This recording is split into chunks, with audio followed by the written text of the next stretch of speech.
everybody. Welcome to the OAP Spring Talent Show. We have a lot of good acts for you tonight. I'm going to turn it over right away to Bob, who is our MC for the evening. Hello there, all you older adult fans. How are you? This is our first and spring talent show. Could be our first and last, but we'll see what you think by the end of the day. Thank you for jumping on here. I've had kind of a frizzled morning doing a bunch of errands this morning, and I did have some jokes, but I left them in the car. Let me tell you what happened yesterday. Yesterday was my wife's birthday, and we're going to celebrate it and had everything around it. But in the morning, she asked me, she says, honey, why don't you take me to a place that I've never been before? And I made the mistake of saying, well, why don't you try the kitchen? Well, that started yesterday. That started the day off on a bad note, and I felt bad. But I did have a backup plan. I brought out, I had in the garage, I had a singing canary. She always wanted a canary. You know, the ones you see in the movies that sing and just brightens up the room. I spent a lot of money too. The cage cost more than the bird, actually. So she was happy, and that day was smooth over. We went out to dinner. Everything was fine. Well, this morning, today of the show, I had a few errands to do before I come on and get my tux on. And I noticed I was cleaning the bottom of the cage, put some fresh newspaper on. I looked under the perch, and the canary only had one leg.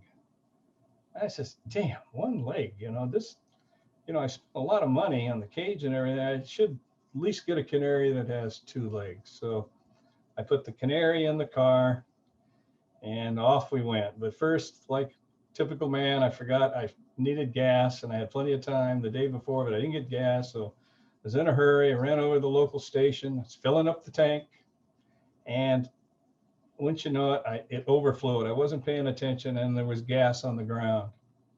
Well, this gas station the guy has a beautiful Labrador retriever in there, and he came running out, and he's licking the gas up, and and I said, well, it's not that much, but not going to hurt him. But then he started to run around my car about 10 times, and then he just fell over.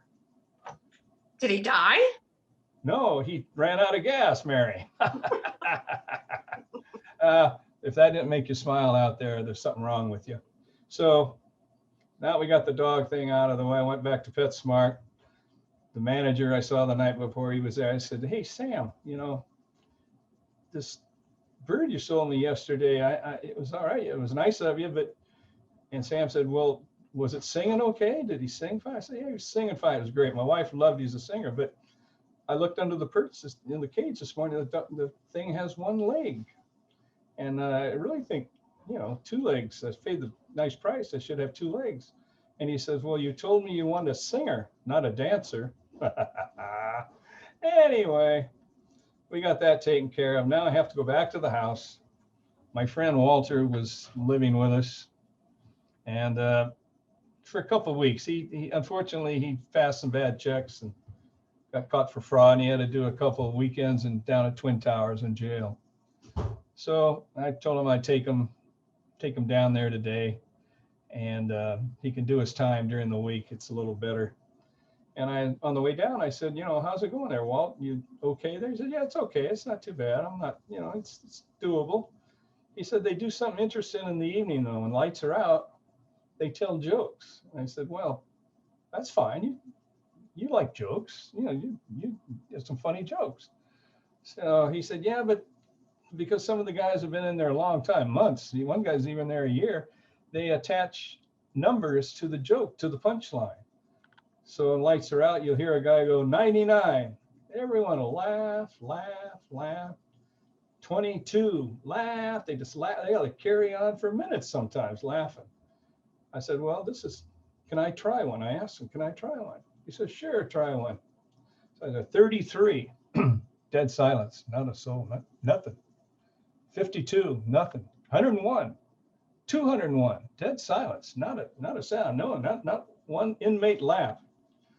So I asked him, I said, what am I doing wrong? What am I doing wrong? He said, well, Bob, some people can tell the joke and some can't. Hope you like that one. It's a good one. Go ahead. All right. I'll take it from here, Bob. Okay. So our first talent is Ira Gallant. He turns 90 in 2 months.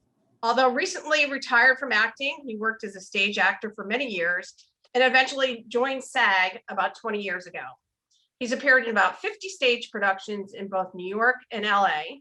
Some of his favorite roles include Willie Clark in The Sunshine Boys, Big Jewel in Guys and Dolls, and Ernest Stanley in The Man Who Came to Dinner. Back in 1976, he appeared at New York City's Lincoln Center as Miller in The Mighty Casey. Ira has had principal roles in 20 national commercials, 2 of which you'll see today. He has also appeared in a few movies, and he is very happy to participate in today's talent show. The first thing we'll be showing is a short film that Ira shot in LA. As a star. And they're here and they're watching me. You're like Jack Nicholson. You're bigger than Jack. You're bigger than Jack Nicholson. I love this guy. I love this guy. I love this guy.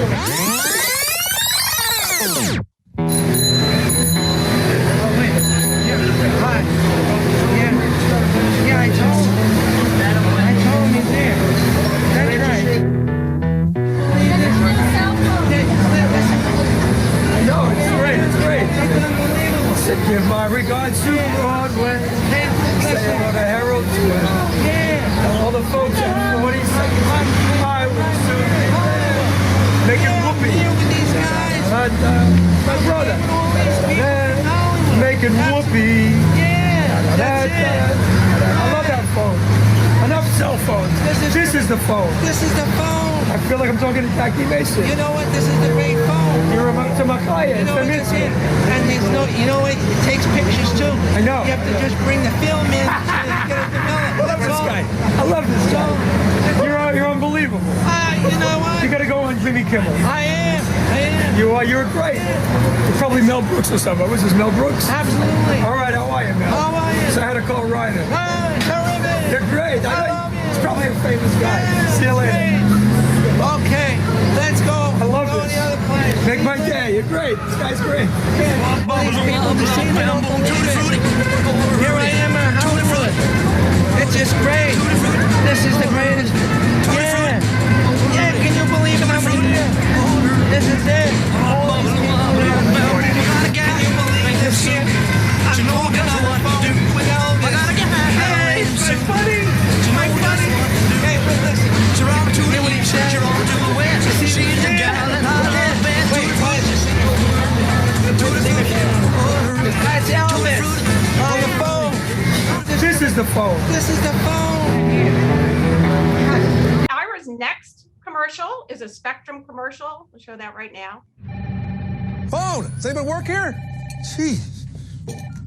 Satellite TV, what's the problem? I have a question about my bill. And since you merged with the phone company, I don't know who I'm supposed to call. Well, you should probably call the phone company. I did. They told me to call you. Please call them back and tell them that we told you to call them. They told me to tell me that. And told me to call you. Let me transfer you directly to the phone company then.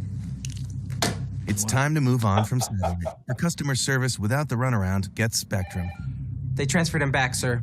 And then Ira's last commercial is a Kmart commercial for shipping pants. Ship my pants? Right here? Ship my pants? You're kidding. You can ship your pants right here. You hear that? I can ship my pants for free. Wow, I just may ship my pants. Yeah, ship your pants. Billy, you can ship your pants too. I can't wait to ship my pants, Dad. I just shipped my pants, and it's very convenient. Very convenient. I just shipped my drawers. I just shipped my nightie. I just shipped my bed. If you can't find what you're looking for in store, we'll find it at Kmart.com right now and ship it to you for free. Okay, so then we're going to move on to, it's unfortunate, we probably should allow people to laugh. If you want to unmute yourself, feel free to. The next group is the Acting Out Again actors. They performed at Jocelyn every year. Last February, before the pandemic, they had a very successful showcase of comedy acts to the delight of our community. They've included 3 of their acts from that show that haven't been seen before for you to enjoy. Because they are unable to entertain us in person this year, they are now working on a virtual showcase. They will announce the date in the future for you to enjoy their showcase with a link for easy access. So the first act is titled Retired Husband. Our first entertainer tonight, Jim, is going to tell us about a retired husband. We're going to listen in on a husband who can't seem to adjust to his new life as a retiree. I gotta talk to somebody about this letter. I mean, really, it's unfair. Are you listening? You gonna listen to me now?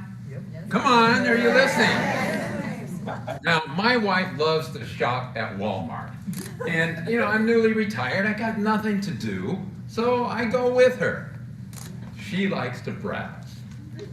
I don't mean for 10 or 15 minutes.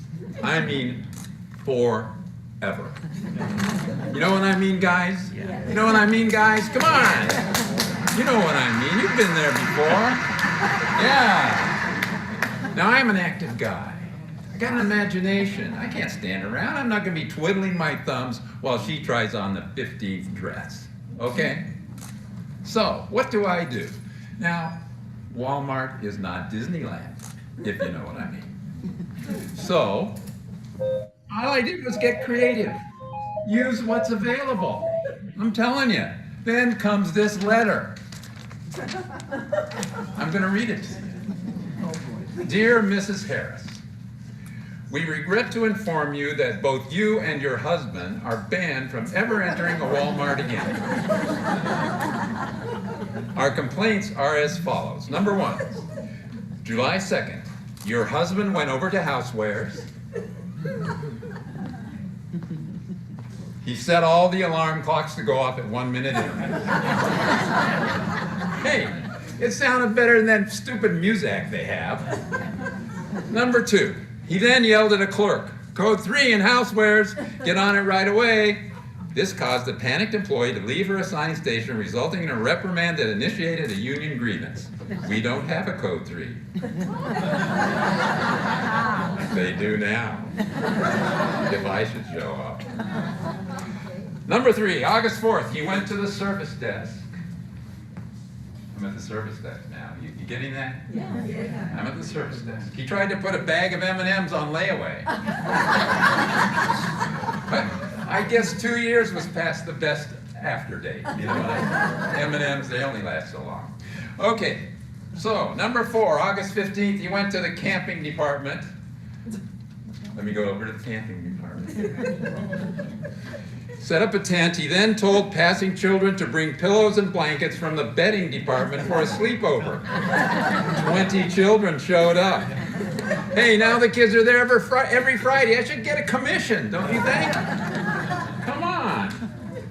Number 5, August 23rd.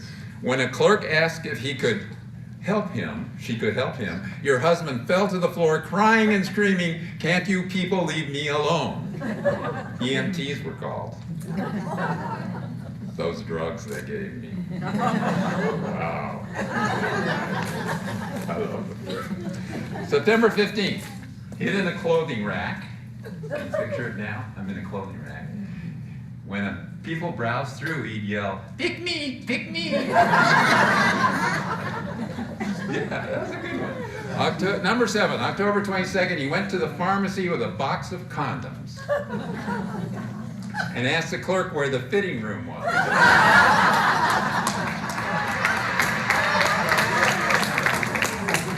See what I mean? Creative! Creative? I'll show you creative. Oh, honey, put down that frying pan. No, not the frying pan. No. Okay, and the next AOA act we have is called Aging. Our next piece is entitled Aging. Things start to happen as one ages. The next scene is a reflection on what that looks like. We're going to hear from Connie Alexander. You know, some people think we seniors are not very likable. But let me tell you why we are the way we are. You don't get any practice on aging. It just creeps up on you. And then one day, a waddle appears. And then another waddle. I couldn't leave the house on Thanksgiving Day. Gobble, gobble. And then I went to church. And I put my electric bill in the collection bag. And then on Easter Sunday, after the sermon, my husband And I walk out, and he stops to chat with a friend. So I got into the car. Oh, are you coming home with me? Oh, Bishop, I'm so sorry. And one of the good things, though, is that I go with arthritis. Every evening, he takes me to all the joints. And then I wake up in the morning with Ben Gay. And then I went to a car wash, you know, one of those 5-minute car washes. And I figured, I went in the wrong way, of course. And so I figured as long as I was there, I rolled down the window and I let my hair get blown dry. The only thing is, I forgot to roll up the window, and so at the end, I got a heavy rinse. And then my kid surprised me with a walk-in tub. It was great, I loved it. And then one morning, I'm sitting in this wonderful tub enjoying my bath, and I hear the doorbell ring. So I jump up, get out of the tub, flooding the whole bathroom floor, grab my robe, and run to the front door. There was nobody there. The doorbell I heard was the ringing in my ears. And then I had a friend who wanted to try out a new restaurant. And she drives, and she doesn't have a GPS, so she asked me to go with her, and I'd navigate. We get in the car, she hands me the road map, and we start going. 20 minutes into the drive, she suddenly pulls over to the side of the road and starts screaming, yelling at me. Where are we? What are you doing? And I looked. The road map had fallen down. I was following my varicose vein line. So my tip is, along the road on aging, follow your fun line, not your vein line. And the final acting out again act is called Oval Office. Our next scene is entitled Oval Office. Let's listen in on a confusing conversation between President Ronald Reagan and his Secretary of State, Jim Baker. You might have heard this in some years back on the Johnny Carson Show.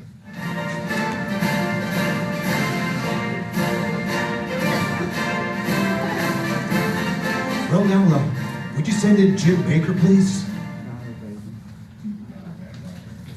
Good morning, Mr. President. Oh, good morning, Jim. Have a seat right there. Thank you, thank you. You know, Mr. President, you're going to be meeting with the press corps in about an hour, and I think we need to go over some of the questions they're going to throw at you. Well, now, Jim, I believe the environment is going to be on their minds, and, well, I believe they're going to talk to me about my Secretary of the Interior. Oh, what?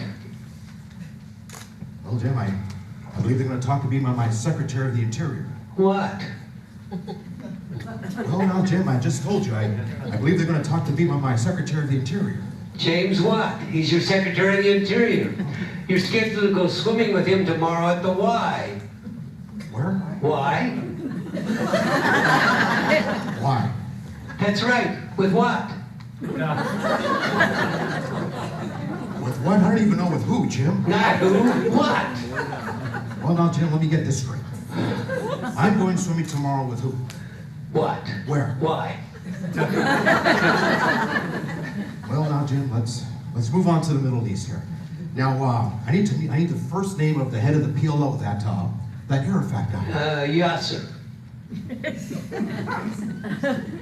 I said I need the first name of the head of the PLO, the Arafat guy. Yasser. Well, Jim, it's kind of you to be polite, but what's his first name? No, sir. Yes, sir. Well, now, Jim, you keep giving me two different answers here, so what's his first name? Yes, sir. Yes, sir. Well, now, Jim, when I ask you who the leader of the PLO is, you say, no, sir. That's right. Then you say, yes, sir. Absolutely, you got it. I got what? No, he's Secretary of the Interior. Well, now, Jim, I don't know why you're doing this to me.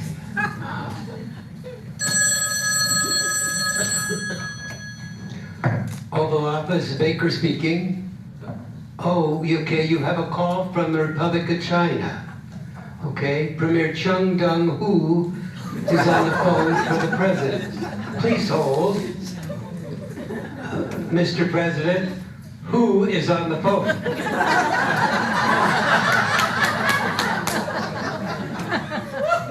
Well, now, Jim, I don't know who's on the phone. That's correct. What's correct?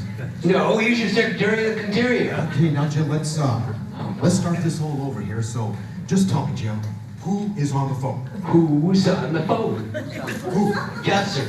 Oh, the air fat guy is on the phone again? No, sir. Who is? What? What? Swimming. Tomorrow at the Y. What are your jelly beans? I want those jelly beans. And there you have it. And it's back to you, Bob. Okay. Am I unmuted? Yeah, unmuted. That was good. I enjoyed those. It's nice to see everybody, by the way. Seems like it's been forever. Okay. Well, I'm back at the house and I have to take a look at this video that I took. But when the big animals challenge the little animals to a football game. It sounds silly, but this will be our second game. The first game, it was mainly the San Diego Zoo challenged the LA City Zoo. And so all the squirrels, the badgers, the chipmunks, the beavers, the birds, all the little animals formed one team. And then the big guys, the rhinos, the elephants, the giraffes. It was going to be a lopsided game. You could see it coming. So I was at the game, listening to the tape, and I remember the squirrel going up and he's talking to his little animals, and he said, "Okay, guys, whatever you do, don't kick it to the elephant. Keep the ball away from the elephant." Yeah. So sure enough, when the kickoff goes, little rabbit kicks it off. It goes right to the elephant. You know, he's to the 40, he's to the 30, touchdown. Yeah, it just kept going on. And halftime, the score was 50-0 in favor of the big animals. All right, second half starts, and I give the same advice. You know, the little squirrel goes up and, "Okay, please keep it away from the big animals. Anything big, keep it away from them." All right, so he goes off, hits a giraffe this time. The giraffe's to about the 30, it's to the 40. All of a sudden, boom, he's tackled. He hits the ground. There's a big thud, like an earthquake. And I run onto the field and I say, "Who made that tackle? Who made that tackle?" And this little centipede raises one of his little arms and said, "I did, coach." And I said, "Well, where were you in the first half?" And he said, "I was tying my shoelaces, coach." Shoelaces, centipede. Just think about that tomorrow. It'll get you. Anyway, that's our show today. We're gonna leave. I think Mary's gonna leave this on for a little bit. I know Daryl might get some recruits for his acting out again. Ira, you'd be perfect fit. I was just wondering, Ira, I need to talk to that man sometime. Yeah, Have to get your phone number. Everyone Does anybody unmuted? have any questions for either Ira or Daryl? You just have to unmute yourself. Yeah, just unmute yourself. Should we take this over to the Comedy and Magic Club, see if we can get it programmed in there? You better wave your wand a little bit more. You know, I don't know about you guys. I love humor, and we made a couple trips to the Comedy and Magic Club in the Dollar Ride bus on a Saturday night. It was a lot of fun. Oh yeah, it's a good. They give us a little section there, and we pick the right night when the comedy is not. You know, today's comedy is. You got to be careful. You got to be careful. But well, how is the magic? It's really nice to see everybody. D. Hello, D.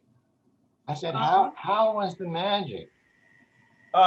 They have one magic act. It's good. I mean, you know, you can fool most of us, especially now being seniors. Hell, you could bring on an elephant and make it go away. We'd believe it. But they do one magic, and then they usually have two pre-acts. If you go early, you have dinner or a dessert, and it's just like being in Vegas, or they get top-notch entertainment in there. But they must be dying now, though. Well, they're all closed up. Yeah, it's been boarded up.